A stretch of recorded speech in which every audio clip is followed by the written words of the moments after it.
2021 की सर चकरा देने वाली पहेलियों से भरी हुई चुरुली मूवी आज हम सुनाने जा रहे हैं। डायरेक्टर लीजो जोस पेलेसरी। IMDb rating 7। दोस्तों, आपसे एक रिक्वेस्ट है, प्लीज शुरू से मूवी को ध्यान से सुने, वरना आप एंडिंग नहीं समझ पाएंगे। पेरुमोदान कौन है, क्या आप जानते हैं? सबको गुमराह करने वाला एक शातिर शैतान। एक दिन एक साधु ने उसे पकड़ने की ठानी। बड़ी बहादुरी के साथ वो घने जंगलों की तरफ चल पड़ा और मीलों तक चलता रहा। ये जंगल बड़ा अजीब है और साधु को रास्ता नहीं मालूम। यहाँ के सारे पेड़ पौधे, कीड़े मकोड़े, जानवर उसके मजे ले रहे हैं, क्योंकि वो पेरुमोदान को जानते हैं। साधु के सर पे एक टोकरी है। आगे जाकर उसे जमीन पर गेंद जैसी कोई चीज मिली। साधु ने उसे उठाकर अपने सर पर रखी टोकरी पे रख लिया। कई घंटों बाद उस टोकरी में हलचल होने लगी। वो गेंद दरअसल एक वर्मी नाम का जीव था। घंटों तक इधर उधर भटकने के बाद वर्मी ने साधु से दाएं रास्ते पे मुड़ने को कहा। साधु दाएं मुड़ा, फिर बाएं मुड़ने को कहा। साधु बाएं मुड़ा, और ऐसे ही दाएं बाएं करते करते कहा जाता है आज भी वो साधु उसी जंगल में भटक रहा है। लेकिन साधु को पता ही नहीं कि वो शैतान को अपने सर पर लिए घूम रहा है। अब दिखाता है, दो लोग एक शातिर मुजरिम जॉय को पकड़ने बस से किसी चुरुली नाम के गांव जा रहे हैं। उनमें से एक अनुभवी पुलिस वाला है जिसने अपना नाम बदलकर एंथोनी रखा, और दूसरा जो कि एक नौसिखिया है, उसका नाम शाजीवन रख दिया। वो दोनों अंडर कवर एजेंट बनकर जा रहे हैं। बस धीरे धीरे किसी नदी की तरह करवट लेते हुए जंगल की गहराइयों में उतरती जा रही है। अब दोनों ने एक जगह रुककर पेट भर खाना खाया और चुरुली गांव की तरफ जाने का रास्ता पूछा। थोड़ा आगे जंगल के अंदर जाने पे एक जीप मिलेगी जो उन्हें चुरुली गांव तक ले जाएगा। वहां से निकलते वक्त किसी ग्राहक ने अखबार में पढ़ा कि विलायत से आए 2 लोगों को एलियंस ने अपहरण कर लिया है। अब जंगल के रास्ते आगे बढ़ते हुए दोनों बातें कर रहे हैं। ये मुजरिम बड़ा ही चालाक है, हमारे इस जंगल में कदम रखते ही उसे पता चल गया होगा, लेकिन हम भी कम थोड़ी ना है। सामने जीप खड़ी दिखी। जीप वाला गांव का ही आदमी लगता है। फिर एंथनी बोला, हम कोडोचूड़ू कुटियारी गांव से आए हैं, रबड़ की खेती के लिए गड्ढे खोदने के लिए बुलाया है। ड्राइवर बोला, अच्छा, थक्कन की यहाँ क्या? लेकिन वो तो अभी गांव में नहीं है, कुछ दिनों में लौटेगा। पर कोई बात नहीं, अब तुम इतनी दूर से आए ही हो तो कुछ दिन वहीं रह लेना। धीरे धीरे बाकी लोग भी गांव जाने के लिए जमा हो गए। एंथनी ने शाहजीवन से कहा, इस जॉय को आज तक कोई नहीं पकड़ पाया, क्योंकि किसी ने उसे देखा ही नहीं है, और तो और उसका नाम किसी राशन या वोटर कार्ड में भी नहीं है। शाहजीवन बोला, तब तो मुश्किल लगता है उसे पकड़ पाना, क्या पता वो हमारे बीच ही मौजूद हो। इतने में जीप वाले ने आवाज दी। दोनों सामने की सीट पर बैठ गए। काफी देर से एंथनी ही इधर उधर की बातें बोलकर उनसे दोस्ती करने की कोशिश कर रहा है। बाकी सब सर हिलाकर हंसते हुए उसे सुन रहे हैं। उनकी जीप घने और घने जंगलों में धंसती जा रही है। कई घंटे बाद उन्हें एक लकड़ी का पुल मिला, और जैसे ही वो पुल पार हुआ, गाड़ी में बैठे सभी लोगों की हरकतों में अचानक से बदलाव आ गया। जो लोग अब तक हंस रहे थे वो गाली देकर उनसे बात करने लगे। एंथनी और शाहजीवन को ये बात कुछ अजीब लगी। अब उनके रुकने का बंदोबस्त चुरेली गांव के ही एक छोटे से ढाबे में किया गया, जिसके मालिक का नाम है माणी। जब तक थक्कन नहीं लौटता वो यहीं रहेंगे, साथ ही उन्हें यहाँ के सारे काम भी करने पड़ेंगे। पर धीरे धीरे ये होने लगा कि एंथनी गांव वालों के तौर तरीकों और मौज मस्ती में डूबने लगा। वो उन्हीं की तरह सुबह सुबह शराब चढ़ा लेता और दिन भर सोता रहता। वहीं दूसरी तरफ शाहजीवन उन सबसे थोड़ा अलग है। वो शराब नहीं पीता और जब भी मौका मिलता लोगों से पूछताछ करता रहता। ना जाने कितना समय बीत चुका है, शाहजीवन को तो ऐसा लगने लगा है कि वो हमेशा से ही यहाँ बस गया है। इधर शाहजीवन एंथनी को कुछ भी कहने की कोशिश करे वो उसे डांटकर चुप करा देता, क्योंकि एंथनी सोचता है अब इतनी भी जल्दबाजी क्यों करना, जब थक्कन आएगा तब देखा जाएगा। एक दिन शाहजीवन ने एक अजीब सपना देखा।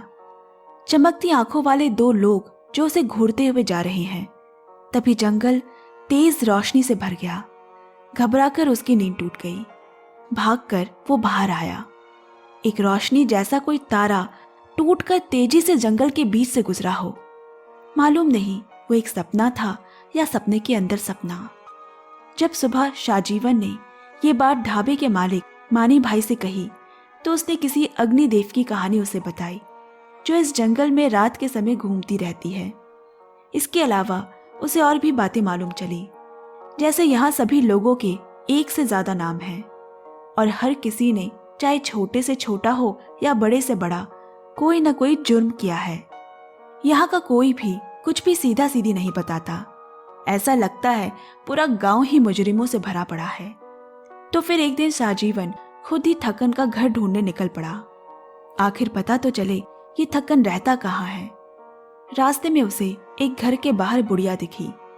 उसने जॉय के बारे में पूछा तो वो बुढ़िया बोली, तुम्हारा चेहरा काफी जाना पहचाना सा लग रहा है। और अचानक उसे मारने को दौड़ी। किसी तरह जान बचाकर वो वहां से भागा।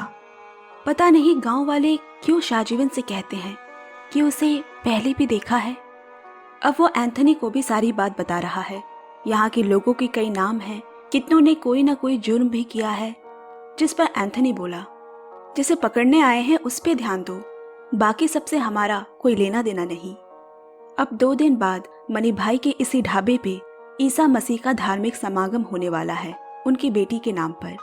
तो सबको मिलकर ही सारे इंतजाम करने होंगे। पूरे गांव के लोग, परिवार समेत चर्च के लोग भी शामिल होंगे। जॉय को पकड़ने का इससे अच्छा मौका नहीं मिल सकता। समागम का दिन आया, लेकिन जॉय का कहीं अता पता नहीं और ना ही थक्कन आया। अब दोनों को लगने लगा है कि कहीं थक्कन ही तो जॉय नहीं। अब कुछ दिन और बीत गए। एंथनी किसी गांव वाले के साथ शिकार करने चला गया। 3 दिन हो गए पर वो अभी तक नहीं लौटा। शाहजीवन को चिंता सताने लगी और उसे ढूंढने निकल गया। वो एक घर के पास पहुंचकर रुक गया और घर की दीवारों को कुछ देर तक देखने लगा। कुछ घड़ी के कल पुर्जों की तरह आकृति बनने लगी वहां, और धीरे धीरे वहां रोशनी दिखने लगी जिसमें शाहजीवन बिल्कुल सम्मोहित होने लगा। शाहजीवन में इन दिनों कुछ बदलाव तो जरूर आए हैं। वो ज्यादा खोया खोया रहता है, एक टक किसी चीज को देखता रहता है, मानो ये जंगल उस पर असर कर रही हो। अब अगले दिन एंथनी लौटा, लेकिन शिकार के नाम पर एक खरगोश भी ना मार पाया। मनी भाई ने उसे बहुत भला बुरा कहा और फिर इस चुप चुप से रहने वाले शाहजीवन ने आकर एंथनी का बीच बचाव किया। लोग उसे डरने लगे हैं। एक दिन पास के गांव से कोडुकू नाम का एक आदमी आया जिसे चुरुली में सब जानते हैं। उसकी भी दारू की भट्टी है। उसे शाहजीवन और एंथनी कुछ ठीक नहीं लगे और शाहजीवन का चेहरा उसे भी देखा हुआ सा लगा। कहते हैं कि उसकी आंखें एक नजर में ही लोगों को परख लेती है। अब शाम को मनी भाई समेत वो दोनों और बाकी लोग भी दारू बेचने मेला पहुंचे। वहां एक खेल चल रहा है, कौन कितनी तेज थप्पड़ मारकर दूसरे को गिरा सकता है। कुछ 1-2 को हराने के बाद कोडुकू ने शाहजीवन को चुनौती दी। नाना करते हुए भी उसे मजबूरन हिस्सा लेना पड़ा, और जितनी बार उसके कान में थप्पड़ बजता उसे कुछ अजीब सा जादू टोने की चीजें दिखाई देती। पता नहीं उसे ये सब क्यों दिखाई दे रहा है। खैर, वो भी ज्यादा देर तक कोडुकू के सामने टिक नहीं पाया। अब यहाँ रात में एंथनी की नींद खुली। देखा शाहजीवन बगल में नहीं है। वो दोबारा सो गया। थोड़ी देर बाद शाहजीवन शांत दरवाजे पे खड़ा है और अगली सुबह से कोडुकू किसी को नहीं दिखा। उसकी लाश दूर नदी के पास पड़ी है। अब एक दिन एक आदमी के साथ दोनों ढाबे के लिए जंगली जानवर का शिकार करने निकले। शाहजीवन दल का नेतृत्व कर रहा है। उसे वहां फिर अजीब सी रोशनी दिखी जैसे सपनों में दिखाई दी थी, और उस ओर एकाएक गोली चल गई। एक बड़ा जानवर मारा गया जो बहुत दुर्लभ माना जाता है। इस बीच एंथनी को पीठ में चोट लग गई। वो आदमी उस मरे जानवर को लेकर आगे निकल गया। रात भर दोनों को भटकते भटकते सुबह हो गई। तब जाकर एक गांव के कुछ लोग उसे उठाकर एक दाई के पास ले आए। वो एक छोटे लड़के के साथ वहां रहती है। वो जगह बिल्कुल शाहजीवन के उस दिन की झलकियां जैसी है जब वो थप्पड़ मारने वाला खेल खेल रहा था। उसे ऐसा लग रहा है जैसे वो यहाँ पहले भी आ चुका है। रात को उस औरत ने एंथनी पे कोई झाड़ फूंक शुरू की और उसे अजीब सा सम्मोहन होने लगा। रात बीत गई। सुबह तक एंथनी अपने पैरों पे खड़ा है, मगर जैसे ही वो वहां से जाने के लिए निकले, औरत ने पीछे से आकर शाहजीवन को उसके यहाँ रह रहे लड़के के साथ कुकर्म करने के लिए बहुत गालियां दी।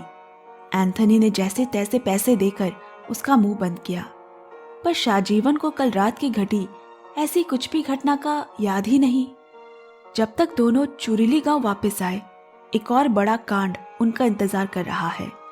थकन वापस आ चुका है और गांव वालों को ये भी पता चल चुका है कि एंथनी और शाहजीवन को किसी ने नहीं बुलाया। उनका झूठ पकड़ा गया। सारे गांव वालों ने उन्हें घेर लिया और उन्हें मारने की बातें करने लगे। कोई कहता मार कर काट दो, कोई कहता जला दो। जब कोई रास्ता ना सूझा, शाहजीवन ने बचाव में एक गोली हवा में चलाई और पूरी भीड़ तितर बितर हो गई। हम पुलिस वाले हैं, कोई भी चालाकी ना करे। थकन कोई किनारे कर एंथनी बोला, बता, तू ही वो शातिर मुजरिम जॉय है ना? नहीं नहीं साहब, मैं नहीं हूं, मगर मैं जानता हूं कि वो कहाँ है। दोनों थकन के पीछे जॉय को पकड़ने निकल पड़े। अब वहां पहुंचकर जॉय तो उन्हें मिला, लेकिन वो तो पिछले 2 साल से अपाहिज है, बिस्तर पे लेटा हुआ है। उसकी बीवी ने रहम की भीख मांगी। शाहजीवन बोला, इसे तो मैं कल कोर्ट में पेश करके रहूंगा। बहुत मुश्किल के बाद हाथ आया है। इस पे दुर्लभ जानवर को मारने का, एक आदमी के कत्ल का और एक नाबालिग के साथ दुर्व्यवहार संबंध बनाने का आरोप है। पूरा गांव भी वहां तब तक आ पहुंचा। थक्कन, उसकी बीवी समेत पूरा गांव उन दोनों पे हंसने लगा। कहने लगे, अच्छा तो तुम इस अपाहिज को लेकर जाओगे कैसे? वो सभी अजीब ही तरह से पेश आ रहे हैं। शाहजीवन ने मनी भाई पे गोली भी चलाई, पर वो तो हंस रहा है। और फिर अचानक सब चुप हो गए, जैसे सम्मोहित हो गए हैं। तभी जॉय बोला, मनी भाई, मुझे जाने दो, मुझे इस गांव से निकलना है। अब जीप से एंथनी और शाहजीवन आधी रात जंगल से जा रहे हैं और पीछे जॉय बैठा है, उसके हाथ बंधे हुए हैं। बीच रास्ते में जॉय बोला, सफर लंबा है तो मैं आपको एक कहानी सुनाता हूँ। कहानी में एक साधु है, यानी पुलिस वाला।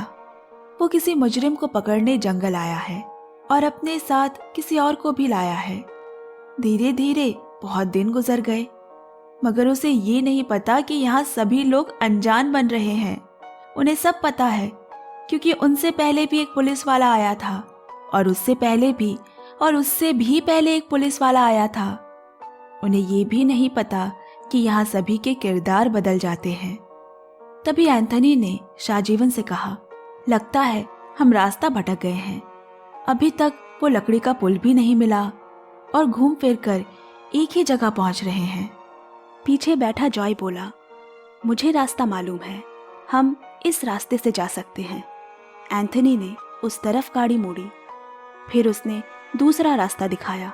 एंथनी उस तरफ गाड़ी ले गया और इस तरह पूरे जंगल में वो गोल गोल घूमने लगे, किसी चक्री की तरह। और अंत में आसमान पर पूरा चांद दिखाता है, जो एक नई प्रक्रिया, एक नई साइकिल की ओर इशारा करते हैं। साइकिल पूरा होने पे सम्मोहन टूट गया। जॉय अपाहिज से सामान्य बन गया और अब तीनों अपनी इस साइकिल की हकीकत को भूल गए। सब कुछ रीसेट हो चुका है और किरदारों के बदलने का भी वक्त आ चुका है।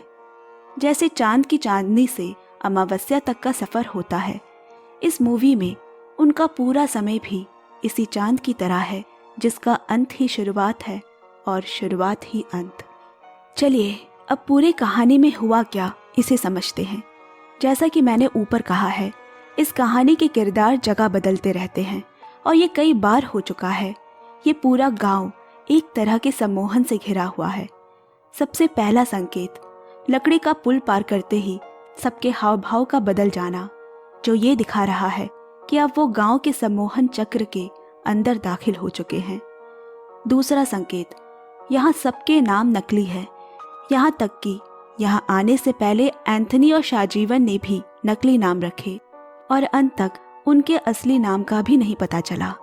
इसी तरह जॉय का नाम भी नकली है, क्योंकि उसके पहले भी उसे किसी ने नहीं देखा था। इस कहानी में 3 मुख्य पात्र हैं, एक शिकार, एक शिकारी और एक चारा, जिसे पकड़ने आए हैं। हमें कहानी में जिसकी जो जगह लग रही है, असल में वो उसकी जगह है नहीं।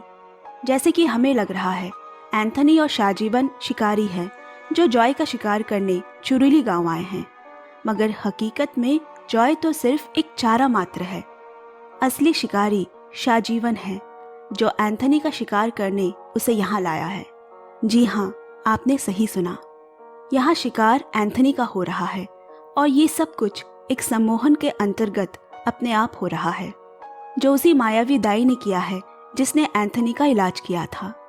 इस साइकिल में चारा है वो मुजरिम, शिकारी है वो सम्मोहित इंसान जो चुरुली गांव से अपना अगला शिकार ढूंढने जाता है, और शिकार वो नया इंसान जो चारे के लालच में चुरेली गांव आता है। अब आप सोचेंगे कि दाई को तो कहानी के अंत में दिखाया गया, तो फिर शुरू में वो सम्मोहन का जादू कैसे कर सकती है। लेकिन अगर आपने कहानी ध्यान से सुनी होगी तो जो शाहजीवन है उसे झलकियाँ आती थी, उसे अजीब सपने आते थे और लोगों का बार बार कहना कि उसका चेहरा जाना पहचाना है।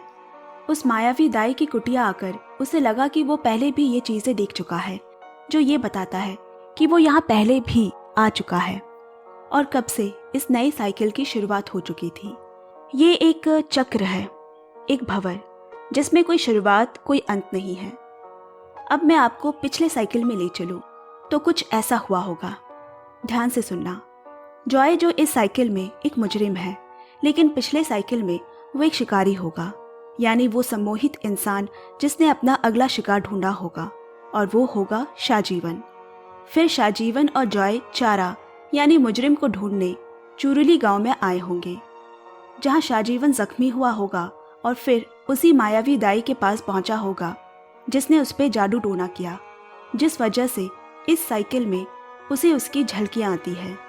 उसके बाद जॉय ने जंगल में रहते हुए वो सारे गलत काम किए होंगे, किसी का खून, विलुप्त होने वाले जानवर का शिकार और नाबालिग के साथ कुकर्म। अब जॉय और शाहजीवन मुजरिम को लेकर जंगल से निकल रहे होंगे कि तभी चांद का दिखना हुआ और फिर से एक नया साइकिल शुरू हो गया। एक बार फिर किरदार बदले, जॉय बन गया मुजरिम यानी कि चारा, शाहजीवन वो बन गया शिकारी जिसने नया शिकार किया एंथनी का। अब शाहजीवन सम्मोहन की धुन पर वो सारी चीजें करता जा रहा है जो उसे उसके अगले किरदार में बदल देगा, यानी एक मुजरिम जिसने कोडोकू को मारा, फिर विलुप्त जानवर का शिकार किया और अंत में नाबालिग के साथ कुकर्म। अगर हम बस शाहजीवन के किरदार को देखें तो शायद आप और अच्छे से समझ पाएंगे। सबसे पहले उसका किरदार एक शिकार का था, उसके बाद एक शिकारी बना और अंत में मुजरिम यानी कि चारा। हर एक मून के साइकिल के साथ उसका किरदार भी बदल रहा है। अब आने वाले नए साइकिल में शाहजीवन की किरदार की जगह कौन लेने वाला है, क्या आप सोच पा रहे हैं? जी हाँ, आपने सही सोचा, एंथनी।